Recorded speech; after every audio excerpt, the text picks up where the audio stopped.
ఈ వాతావరణం చూసారా ఎంత చక్కగా అందంగా ఉంది. మనము కరెక్ట్గా చదువుకునేటప్పుడు స్కూల్ నుంచి మనము ఇంటికి వచ్చే సమయం, ఇంటికి వచ్చేసాక కాళ్ళు చేతులు ముఖం కడుక్కొని ఆడుకునేదానికి వెళ్తాము. మనం ఇంటికి వచ్చే సమయానికి ఎవరైనా చుట్టాలు వచ్చింటే చాలా సంతోషము. ఎంత సంతోషం అంటే ఎవరైనా వస్తే చాలు వాళ్ళు మనల్ని పట్టుకొని ముద్దు పెట్టుకుంటారు, వాళ్ళు మనల్ని దగ్గరికి తీసుకుంటారు. బిడ్డ వచ్చింది అని చెప్పేసి మనల్ని పలకరిస్తారు. వాళ్ళు ఊరి నుంచి తెచ్చిన ఏదైనా తినుబండారాలు కానీ, అరటి పండ్లు, ఇంకా ఏదైనా స్వీటు అవన్నీ మనకి ఇస్తారు. వచ్చేటప్పుడు వాళ్ళు మల్లెపూలు తీసుకొని వస్తారు. ఆ మల్లెపూలు వాసన, వాళ్ళు తెచ్చిన స్వీటు, అరటి పండ్లు తినడానికి అవన్నీ పెట్టారంటే ఎంత సంతోషం అనిపిస్తుందో. వాళ్ళు తెచ్చిన వాటికంటే కూడా వాళ్ళు ఎంత బాగా మనల్ని ప్రేమగా పలకరించేవాళ్ళు. చుట్టాలు వస్తే మాత్రము మన అమ్మ కానీ, మన అమ్మమ్మ కానీ, మన పెద్దమ్మోళ్ళు కానీ, ఎవరైనా కూడా కానీ ఎక్కడ ఉంటామో అక్కడ వాళ్ళు చుట్టాలు వచ్చారని ప్రత్యేకంగా గారెలు చేసేవాళ్ళు, బొండాలు చేసేవాళ్ళు. మనకు చుట్టాలు వస్తేనే మనకు పండగ. ఎంత సంతోషమో. మరి వాళ్ళు వెళ్ళిపోతారంటే ఎంత బాధపడేవాళ్ళం తెలిసిన. వాళ్ళు వెళ్తుంటే కూడా అప్పట్లో బస్సులు కదా, వాళ్ళు వెళ్తుంటే కూడా రోడ్డు వరకు వాళ్ళని సాగనంపేవాళ్ళము.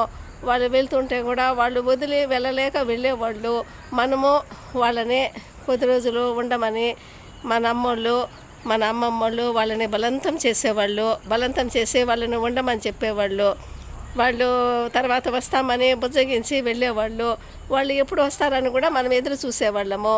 ఎంత హ్యాపీగా ఉండేదంటే ఎవరైనా వస్తే అంత సంతోషము. చుట్టాలు వస్తేనే పండగ సందడి. మరి పండగ రోజుల్లో సందడిగా ఎట్లా ఉంటుందో అట్లా మన ఇంటికి చుట్టాలు వస్తే చాలా సందడిగా ఉండేది. ఇంకా వీళ్ళుంటే, లీవ్ ఉంటే ఇంకా చుట్టాలతో కలిసి అందరూ నడుచుకుంటూ సినిమాకి వెళ్ళేవాళ్ళము, సినిమా చూసి వచ్చేవాళ్ళము.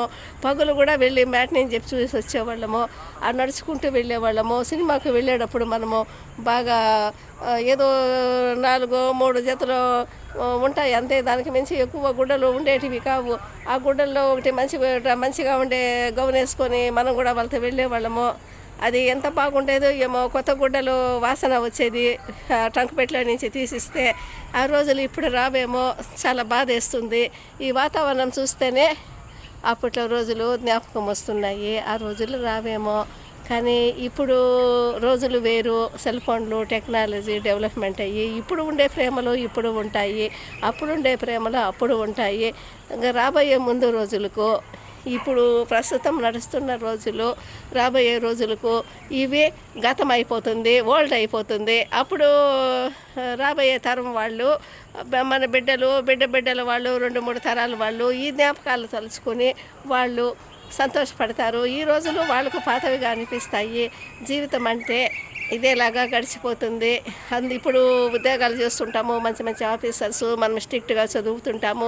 కాలేజీల్లో చదువుతారు, స్కూళ్ళల్లో చదువుతారు, ఆఫీసుల్లో జాబ్ చేస్తాము. మంచి మంచి ఆఫీసర్స్ ఉంటారు. అందరూ ఒక అద్భుతమైన క్రమశిక్షణ, ఒక పట్టుదలతోటి, ఒక డిసిప్లైన్ తోటి, ఒక భయంతోటి కొన్ని ఆఫీసులు కూడా భయంగా కరెక్ట్గా బాగా నడుస్తున్నాయి. చదువులు నడుస్తున్నాయి, బాగా చదువుకుంటున్నారు. నడుస్తున్నాయంటే బాగా చదువుకుంటున్నారని. కాలేజీల్లో కూడా బాగా కాలేజీలు స్ట్రిక్ట్గా ఉంటాయి. ఇంతంత మేధావులు, ఇంతంత గొప్పవాళ్ళంతా చదువుకుంటూ మంచి మంచి స్థాయిలో ఆఫీసర్లుగా ఉండారు. కానీ ఒకనాటికి కొన్ని సంవత్సరాలు గడిచిన పెద్దప్ప ఈ ఆఫీసర్లు ఉండరు, మనము ఉండము. రాబోయే రోజుల్లో ఒక్కొక్కరు ఎవరే కానీ ఉండరు. భావితరాలకు ఇప్పుడు చదువుకున్న వాళ్ళు, ఈనాటి బాలలు రేపటి పౌరులని, ఇప్పుడు బాగా చదువుకున్న వాళ్ళు నెక్స్ట్ జనరేషన్లో వాళ్ళు పరిపాలనలో, వాళ్ళ చదువులు, వాళ్ళు టెక్నాలజీ డెవలప్మెంట్లు అవన్నీ చేస్తారు. కానీ చూసారంటే జీవితం అంటే ఏమిటో ఉండరు, ఏమీ ఉండదు. శాశ్వతంగా ఏమీ ఉండము. ఉన్నన్నాళ్ళు మనది మనము అని సంతోషంగా బతకాలి. కానీ అన్నీ మనమేని అనుకుంటే అన్నీ మనతో కూడా వస్తాయా? ఏమీ రావు. మనం చేసిన మంచి పనులే మనతో కూడా వస్తాయి.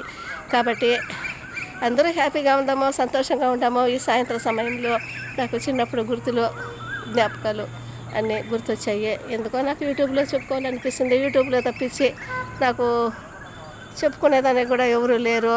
నాకు ఎవరు లేరండి. నాకు 2 పాపలు, కానీ కూడా పుట్టిండే వాళ్ళు లేరు, అమ్మ నాన్న లేరు, చిన్నప్పుడే చనిపోయారు. నాకు చెప్పుకోవాలంటే యూట్యూబ్ ద్వారానే నాకు మీరే పరిచయస్తులు, మీరే తల్లిదండ్రి, అందరూ కూడా అంతే.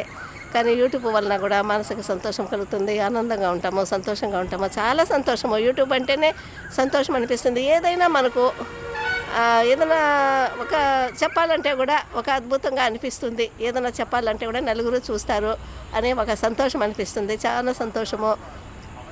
కానీ అందరూ కూడా బాగా హ్యాపీగా ఉండండి, సంతోషంగా ఉండండి. రాత్రి చీకటి అయిందంటే మాత్రం ఎక్కువ ప్రయాణాలు పెట్టుకోవద్దండి. చీకట్లో ప్రయాణం చేయొద్దండి. ఇప్పుడు మంచు ఉంటుంది. అందరూ జాగ్రత్తగా ఉండండి.